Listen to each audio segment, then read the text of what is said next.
everybody.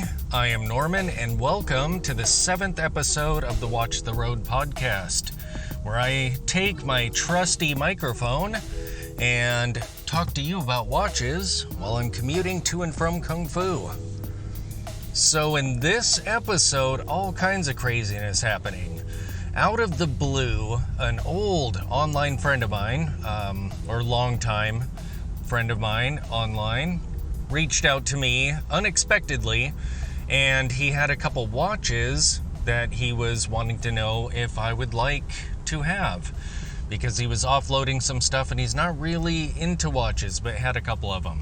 One of the watches was a Bulova quartz chronograph, and the other one was a Skagen, ultra thin techie looking watch.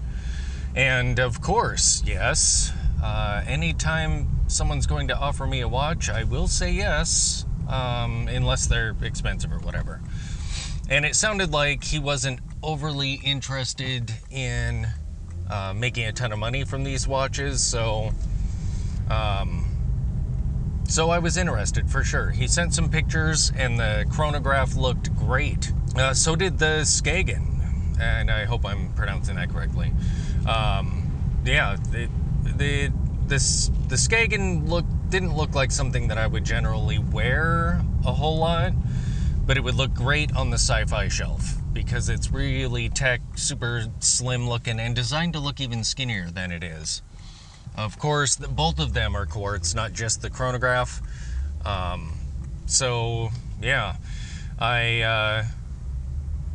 went for it, and after chatting with him back and forth, we decided, a super reasonable price for both of them. So he sent them off, and I shipped him the money, and the watches arrived, and the chronograph actually looked even cooler than I thought it would. It looks absolutely great. It's 37 millimeters, I believe, but the shape of the case makes it where I feel like it wears even smaller than that, so it really has a vintage look to it. And the case, once I cleaned it up, was in much better shape than I thought it was, with some of the tarnishing and dirt just from sitting around unworn for a while. Once I cleaned all of that off of it, it actually looked really good. It's not in super terrible shape. And when I was doing some macro shots of the dial, it actually looks pretty good too.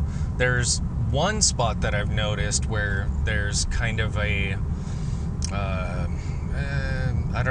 kind of an age spot on there.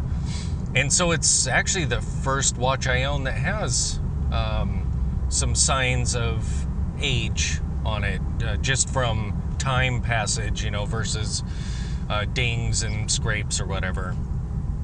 And they didn't have batteries, the batteries that were in them were dead. And apparently, I think in the chronograph, it had been dead for a long time. So as soon as they arrived, I took them to the mall watch guy, because they're quartz, so he's the perfect guy for the job. And left them there, picked them up that evening, and he said that they were fine. So the battery, even in all the years that it was sitting there dead, didn't leak into the watch or anything. He was actually really impressed by the inside of the chronograph. He said that it looked really good in there. So yeah, both watches work, and I'm really digging that chronograph. It has an acrylic crystal on it. It's not a box crystal. It's flat and has a beveled edge to it, and it does stick up above the case. I've taken that to the buffer wheel and gotten it looking pretty good. It did take a few visits to the wheel, though, because it's almost like it's a little concave. It's so flat on top, so it was kind of tough to get it buffed out right in the middle there. But now it looks brilliant. And when I saw that watch in person, I was, thinking to myself, hey, I have now seen a Bulova and handled it and worn it. And so my mind went to the Space View. And that's a watch that I really hadn't pondered much lately. I did see a YouTube video review of one. Actually, I've seen a couple. And so it was somewhat fresh on my mind, but I really, even with those videos, didn't think much of it. Back in the day, when I first started watching Watch Nerds on YouTube, I remember seeing the first time I encountered the Space View. And it was when I was watching the Urban Gentry, and he did a review of the Space View. And I absolutely loved it. But at that point in time, I really didn't have a watch side hustle. So I didn't have a watch fund, really. And it was pretty much out of my reach at that point in time. But for years, it's been a watch that I thought to myself, I'd really like to, I would love to have one of those in person and have that in the collection. That would be just crazy. Kind of like meeting a rock star, you know?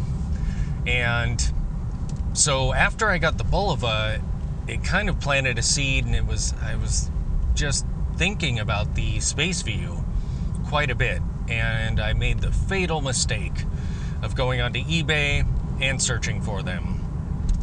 And of course, I found the exact style of Space View that I love, with the minimal case in silver, with the really pointy hands. I don't really care for the more squared off ones. It has the white indices on the crystal as opposed to the yellow. Just great. And the price was a pretty decent price, pretty average for what I was seeing for Space Views. And the listing claimed that it had been freshly serviced and cleaned thoroughly, and that it was in mint condition with a brand new battery. And looking at the pictures in the listing, I couldn't see any scratches on the crystal or anything. Not like that's a huge deal, because I could buff them out.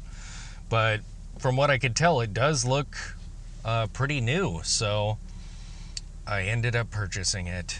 And it should be arriving sometime near the end of this month. So I'm super excited about that. It's going to be really great to see one of those in person and to be able to review it and discuss it and whatnot. It's just going to be great. And to be able to hear that hum in person, yes. Apparently, I did a bit of searching, and apparently the battery in those lasts about a year. So definitely a shorter time span than like the battery that's in the CWC, or probably some of my other quartz watches too. But it appears that they're easy to find. I did see mention that batteries are easy to get, but having them fit correctly is tough, something like that. We'll find out when I get it in person. But according to one site that had a chart of the batteries for the different Accutrons, it looks like that exact battery model I can get a 10-pack on Amazon for pretty cheap. So probably right around the time the watch arrives, I'll get myself a pack and just have them stored away. And what's cool is it has that little battery hatch on the back like swatches have. And interestingly, all of these topics are going to kind of be scattered throughout this podcast. I will talk to you guys again in probably a week or two.